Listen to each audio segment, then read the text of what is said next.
No, right. Chapter 16, verse 3. We're doing Achrimos, the Torah reading of Yom Kippur.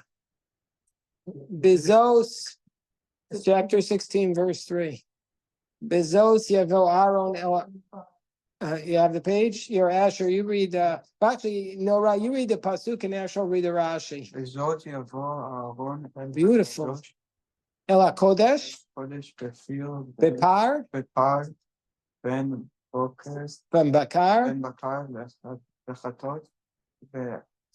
Va'ayil.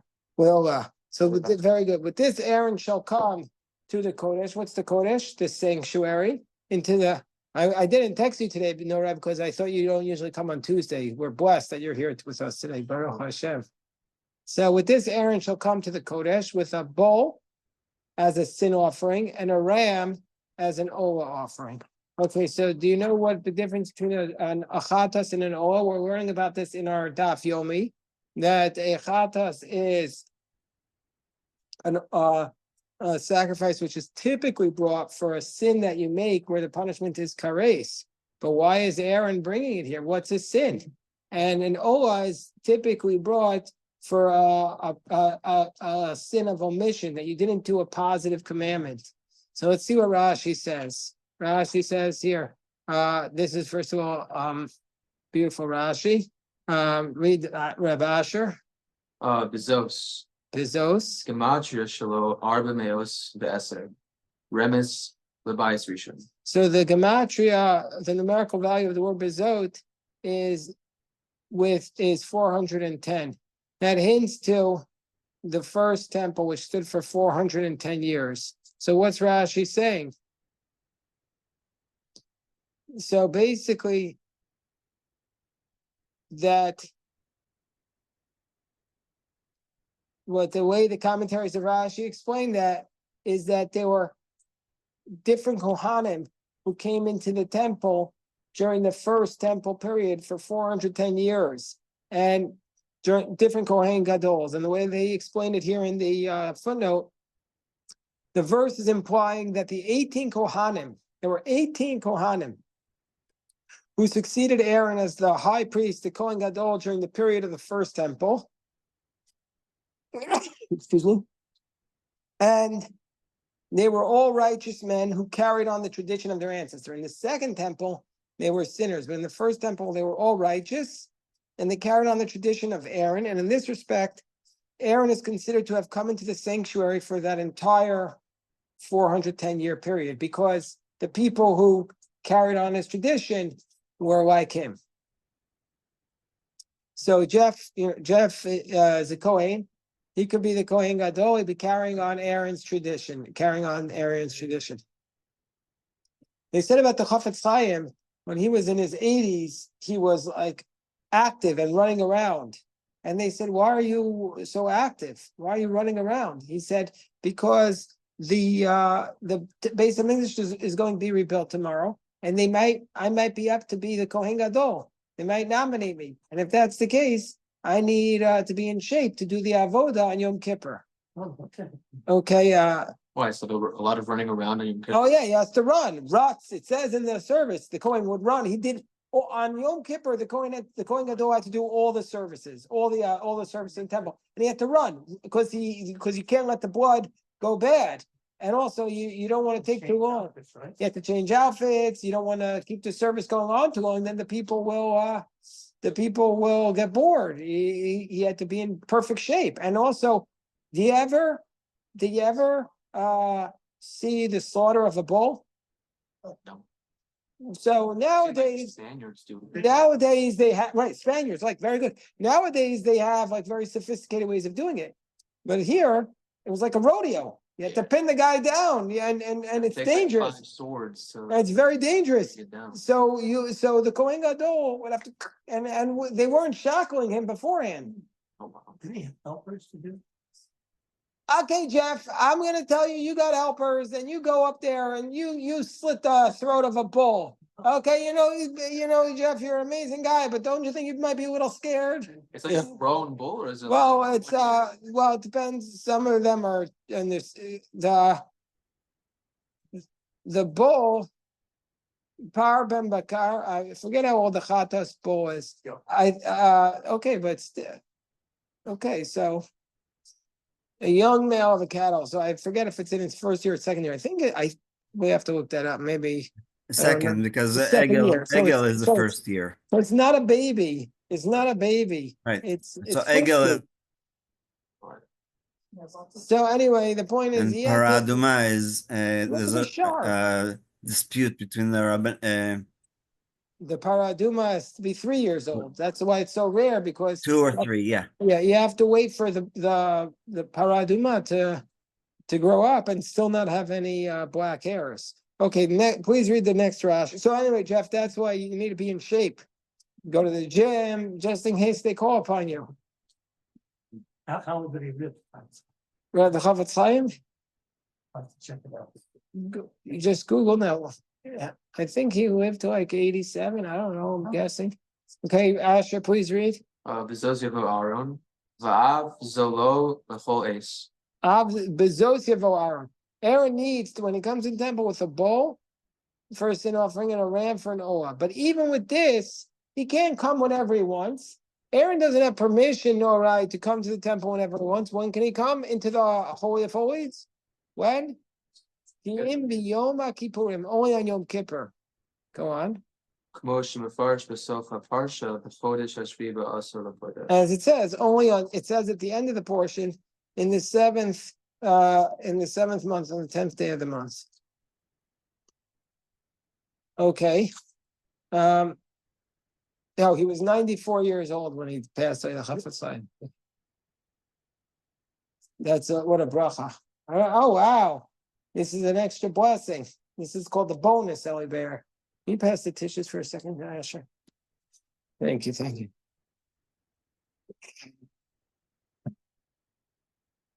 Okay, so, all right, please read Pasuk Daled.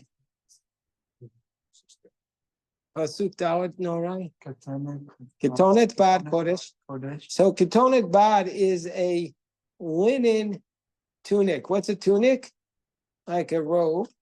So typically speaking, okay, this is a very beautiful Rashi.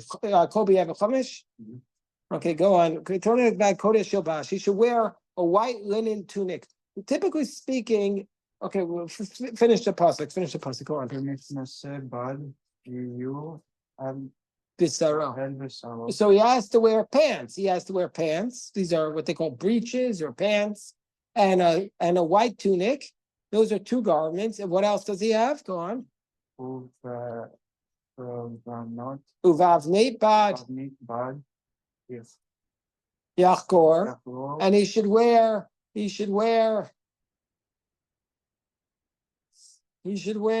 a linen belt. When Stemis bad, it's nof. And a turban as a hat. He has 4 garments. What about tzitzit? Did he wear tzitzit? No. He didn't wear tzitzit. He didn't wear the tefillin when he served. He just wore these 4 garments. Go on. Big day for this. These are holy garments.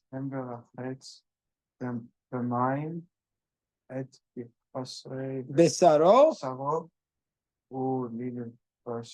Ovesham. Excellent. So he wears the Kohen Gadol and Yom Kippur wears these 4 garments. What are the 4 garments? Say them. Tunic. The tunic, which is called the ketonet. What else? Pants. What are they called? Michnesei bad, the pants, which is like long underwear. Because long underwear are a tunic. What else? He's got 2 other garments. Yeah, the belt. The belt, that's called the avneit. And the last garment, the Hat. turban. But there's a problem. What's the problem? Typically speaking, how many garments does the Kohen Gadol wear? More. Everything okay there, Eliezer? Do you need a helper? No. Okay. Where's your friend, Eliezer? He had to be brought, I had to drop him back home. Okay. Thank you.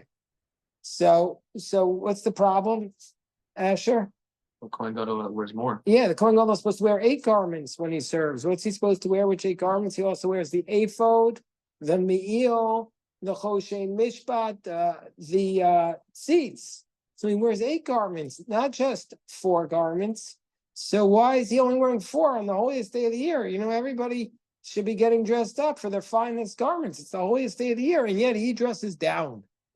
What about the bells? He has to wear the bells. That's when he's wearing the bells are on the me'il, but he doesn't wear the me'il on Yom Kippur. Well, what about? Oh, on Yom Kippur, he wears them. Sometimes he wears the gold garments, but when he goes into the Holy of Holies, he doesn't wear the gold. We'll see why in a moment.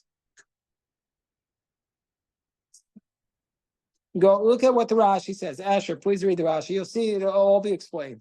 Ketonis bad. Magish she'enu meshamish lifnim b'shmona begadim. Okay, so this tells us shehu meshamish ben bachot sheish ben zahav. When the Kohen Gadol, he would do all the service in Yom Kippur. Some of the service would be inside the sanctuary and inside the Holy of Holies. And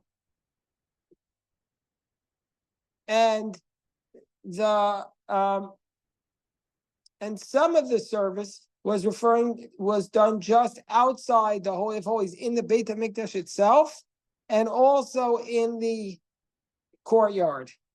Says Rashi, based upon these psukim, based upon the Gemara, that when the Kohen Gadol served on Yom Kippur in the Holy of Holies, he did not wear his golden garments. He had to wear his only white garments.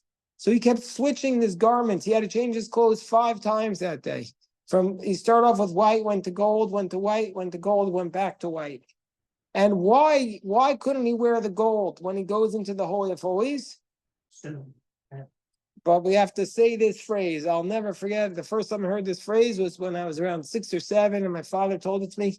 Everybody needs to remember this phrase. What does Rashi say? Say it, Asher. Lefi she'en kategor nasa sanegor. She'en kategor nasa senegor. This is based upon the Gemara Ayal Avner on Rosh Hashanah 26a. I hope we show him the place that the prosecutor cannot become the defense attorney. And the prosecutor here is the golden calf, and so therefore we don't wear gold. Here's a Chumash Eitan.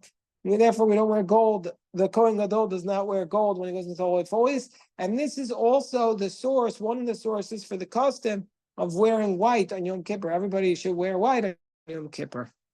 So if people have white, anybody else have a white shrine, or is it just me?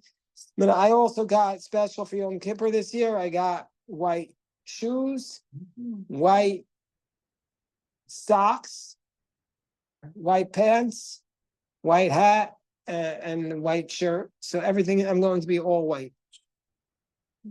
It's a whiteout. Yeah, you see, it's very easy to do. Everybody should be all white. Go on. Ella barba the Kohen Hajil the Hulon Shabbutz. So he should wear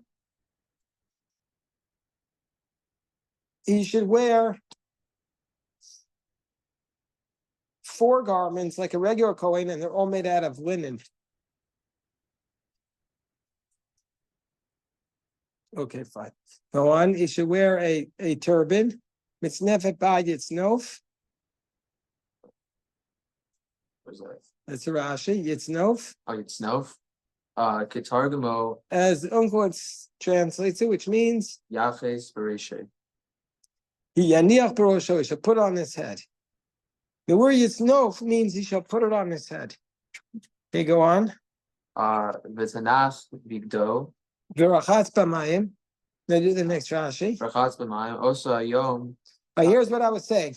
Go on. Ta'un Tvila Bechol Chalifosav. That day, before he had to go into that day, he had to immerse in the mikvah for every time he put on his clothing.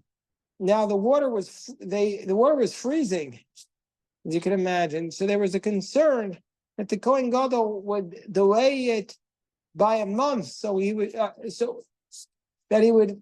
not the way the season, because that would make it colder.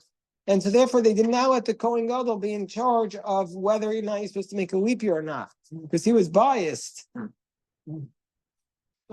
So he changed his clothes, like I said, 5 times. And before every time he changed his clothes, he had to immerse in the mikvah. And they put up a sheet. This is how we start the Maseches Yoma. They put up a sheet so the people wouldn't see him changing, because otherwise it's not modest. Go on. So 5 times he would change, each time from the clothes he wore inside, which were the golden clothes, and the clothes on the outside, which were the white, clothes on the inside, which were the white clothes, and the clothes on the outside, which were the gold clothes. Go on.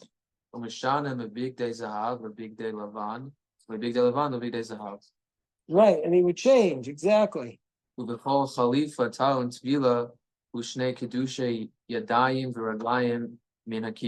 And each time he would change his clothes, he would require, what would he require? Require immersion. But before he immersed, he had to wash his hands and legs. That's called Kiddush Yadayim Raglayim.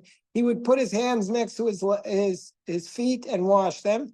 And then after he came out of the mikvah, he would again do that. Meaning to say, before he took off his clothes, he would wash his hands and his legs. And then he would take off his clothes. Then he would immerse in the mikvah. Then he would come out of the mikvah and he would put his new clothing on and he would wash his hands and legs again. So he did 10 washings of the hands and legs and 5 immersions in the mikvah that day. That's very similar to pastoral care in the hospital. Before we put on the gloves, we have to wash them. Also afterwards, when we take them off, even though technically no germs or bacteria have ever touched our hands. Beautiful. Okay, and then I keep going. Oh no, that's that Rashi. Okay, who wants to read the next pasuk? Okay, Kobe. Hey.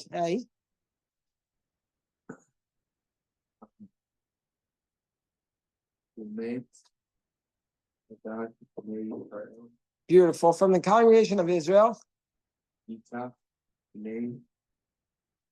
Seirei.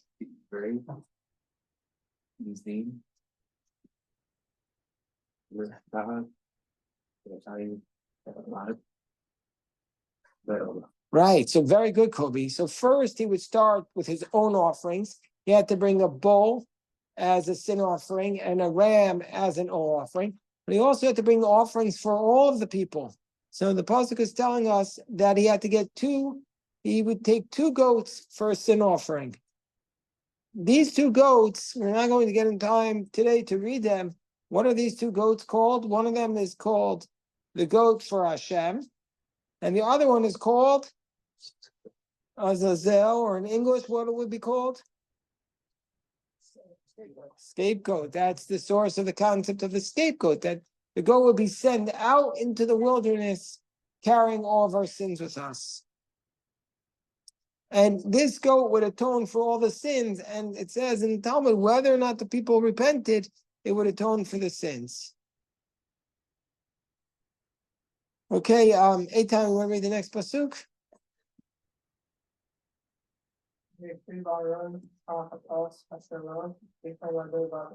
So then Aaron, the first thing he would do is bring his bull as a sin offering. And he would atone for himself and his house. Why did he bring his sin offering first? Why didn't he bring their sin offering first? He's the one doing the service. Exactly. Asher quotes the Gemara. We had this in Daf Yomi this past week. That first, if you're trying to represent the people, first you have to purify yourself. You can't get up and be the chazan or the rabbi or the president of the synagogue if you yourself are filled with sins. And so that's the concept. Okay, so let's stop here. But just before we stop, if I could ask